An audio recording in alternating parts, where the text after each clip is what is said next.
नमस्कार, मी राहुल कुलकर्णी. साधारणपणे आपली लोकप्रतिनिधी आणि सरकारविषयक धारणा काय असते हे लोक काहीच करत नाही. करतात एवढंच की कुणाचं तरी लुबाडून घेतात.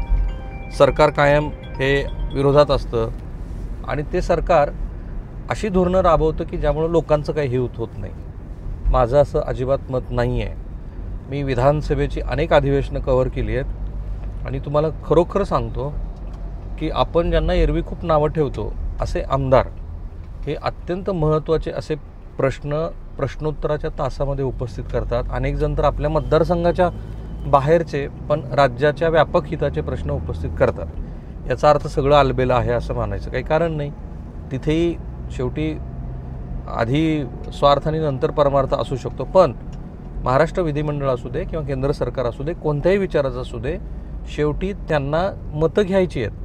आता जसं तुकडेबंदीचा कायदा रद्द झाला, मी त्याच्याबद्दल एक सविस्तर व्हिडिओ करणार आहे, कारण श्री चंद्रशेखर बावनकुळे यांच्याकडनं त्याचे जे तपशील आलेत त्यात असं दिसतं की जवळपास 60 लाख लोकांना महाराष्ट्रातला त्याचा फायदा होणार आहे तुकडेबंदी कायद्याचा. पण आता त्याच्याहून पुढची गोष्ट झाली आणि चांगली झाली आहे. 2 महत्त्वाचे निर्णय आहेत. तुमची जर समजा वडिलोपार्जित जमीन असेल, पूर्वी काय व्हायचं आणि अजूनही तो त्रास होणार आहे की आपण जेव्हा मोजणीसाठी जायचो तेव्हा तो जो काही नियम आहे त्याप्रमाणे ते पैसे भरायला लागायचे. बरं, जर गट एक असेल, कारण आता मला सातबाऱ्याचं ज्ञान आहे, महसूल कसं काम करतं ते माहिती आहे. शेवटी असं आहे की तुम्ही ग्रामीण भागातून येतं तेव्हा ग्रामीण, शहरी आणि उच्च शहरी आणि आंतरराष्ट्रीय संबंधसुद्धा लक्षात घ्यायला मदत होते. सो जर तुमची वडिलोपार्जित जमीन आहे आणि तुम्हाला ती मोजून घ्यायची, कुठल्याही कारणाने मोजून घ्यायची, तर तुम्हाला तो पूर्ण, बऱ्याच वेळेला तर ती आपली जमीन सोडून पूर्ण गट मोजून घ्यायची सुद्धा वेळ येत होती. आत्ता सरकारनं महत्त्वाचा निर्णय घेतला, मी तो तुम्हाला वाचून दाखवतो. तुमची वडिलोपार्जित जमीन मोजणी केवळ 200 रुपयामध्ये होणार आहे. आणि मला असं वाटलं की हा विषय तुमच्यापर्यंत नेऊन गेला पाहिजे, कारण हा विषय जर तुमच्यापर्यंत मी घेऊन आलो तर याचा तुम्हाला उपयोग होईल, मला उपयोग होईल. आणखी पुढचा निर्णय, सरकारनं पीक विम्यामध्ये महत्त्वाचे बदल केलेत. बिबट्या असू दे, रानडुक्कर असू दे, सिंह असू दे, अस्वलं असू दे, संपूर्ण महाराष्ट्रामध्ये आता हा प्रश्न चिघळत जाणार आहे. तिकडे तो ओंकारा हत्ती तळकोकणामध्ये बराच हायदोस घालत होता, तर त्याचा पण मी निर्णय तुम्हाला सांगतो. म्हणून आता हे विश्लेषण थांबवून मी प्रत्यक्षात दोन्ही निर्णय सांगतो. वडिलोपार्जित जमिनीची मोजणी 200 रुपयामध्ये होणार आहे. भूमी अभिलेख विभागाकडून राज्यभर योजना लागू करण्यात आलेली आहे. शेतकऱ्यांसाठी आणि सर्वसामान्य लोकांसाठी एक अत्यंत महत्त्वाचा आणि दिलासादायक निर्णय भूमी अभिलेख विभागानं घेतला आहे.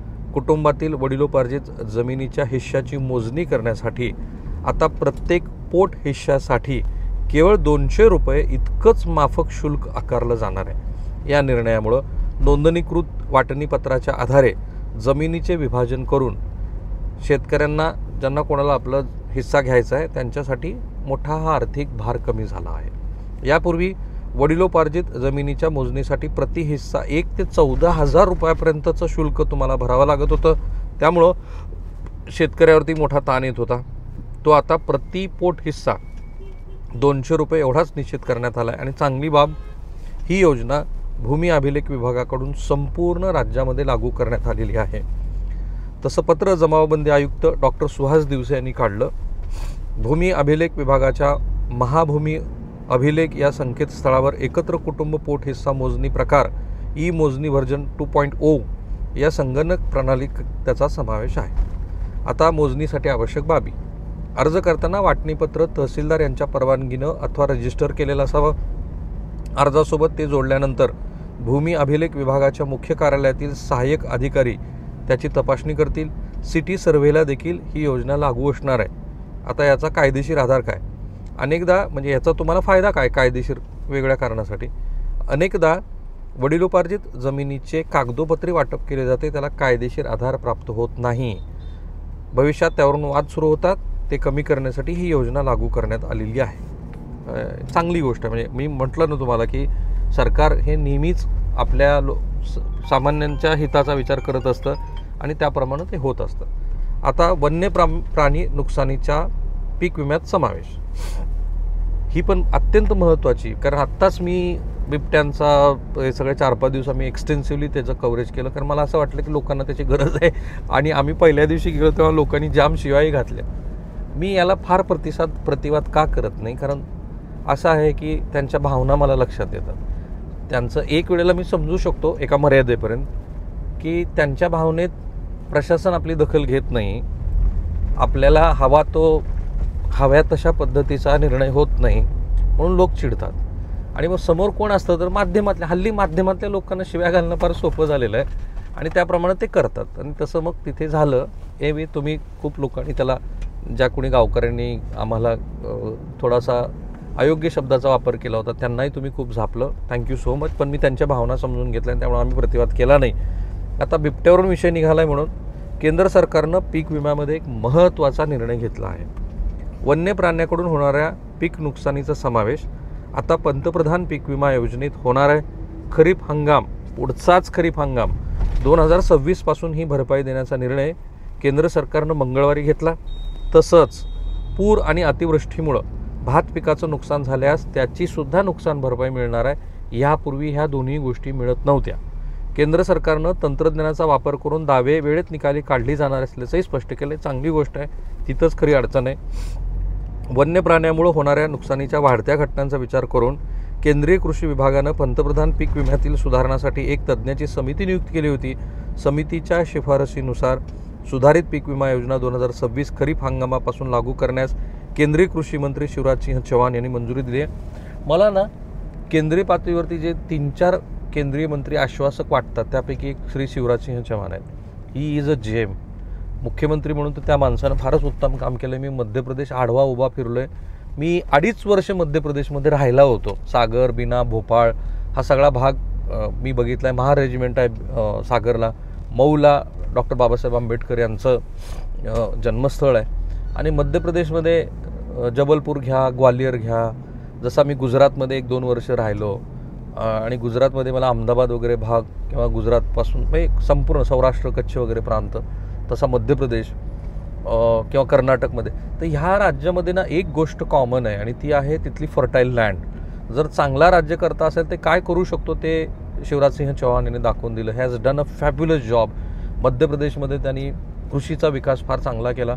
स्पेशली मी अनेक शेतकऱ्यांना सांगतो, कारण याच्या मी जेवढी वर्ष राहिलो त्यात अनेक डॉक्युमेंटरीज पण मी तिथे केल्या.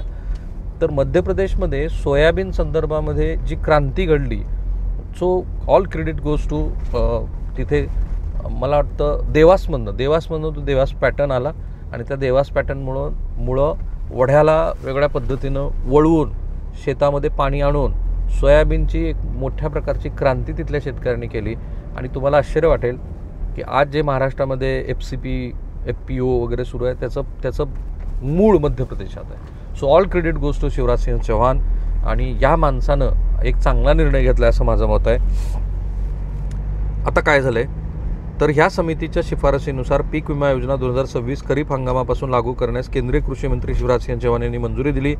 आता शेतकऱ्यांना देशभरात हत्ती, रानगावा, नीलगाय, हरिण, माकड अशा वन्य प्राण्याच्या हल्ल्यामुळं जे काही नुकसान होईल त्याची नुकसान भरपाई मिळेल. कशी मिळेल तर केंद्रीय कृषी मंत्रालयाच्या माहितीनुसार राज्य सरकार संबंधित वन्य प्राण्याची यादी जाहीर करतील. ऐतिहासिक आकडेवारीवर आधारित पीक विमा युनिट किंवा जिल्ह्याची निवड करतील. शेतकऱ्यांनी नुकसानीचे फोटो 72 तासामध्ये पीक विमा योजनेच्या ॲपवर जिओ टॅगिंगसह अपलोड करणं बंधनकारक आहे. चांगला निर्णय. भात पिकाचा समावेश, हे तर मला वाटतं की ठाणे, पालघर, पूर्व विदर्भ, पूर्णपणे कोकण, पूर्ण किनारपट्टी त्यांच्यासाठी हा व्हिडिओ आहे. त्यामुळं संपूर्ण महाराष्ट्रामध्ये हा व्हिडिओ पाहिला जाणार आहे मला खात्री आहे आणि तो पाहावा तुम्ही.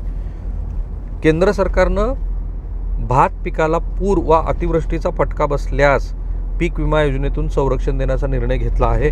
2018मध्ये भाताच्या पिकाला पंतप्रधान पीक विमा योजनेला स्थानिक आपत्तीच्या श्रेणीतून वगळण्यात आलं होतं. पुरामुळं पीक उद्ध्वस्त झाल्यावरही भरपाई मिळत नव्हती आणि आता ती भरपाई तुम्हाला मिळणार आहे. कोणत्या राज्याला फायदा?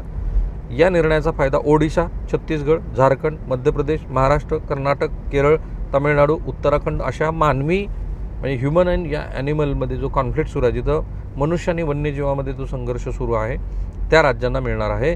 आणि पुन्हा मी सांगतो, येत्या खरीप हंगामापासून या योजनेची अंमलबजावणी सुरू होणार आहे. थांबूया आपण इथे. हा व्हिडिओ तुम्ही शेवटपर्यंत पाहिला त्याबद्दल थँक्यू. आता तुमची जबाबदारी आहे की हा व्हिडिओ महाराष्ट्रातल्या प्रत्येक घराघरामध्ये जाऊ द्या. शहरी भाग, निम्न शहरी भाग किंवा ग्रामीण भाग या भागासाठी हे दोन्ही महत्त्वाचे निर्णय झाले. थँक्यू. थांबूया.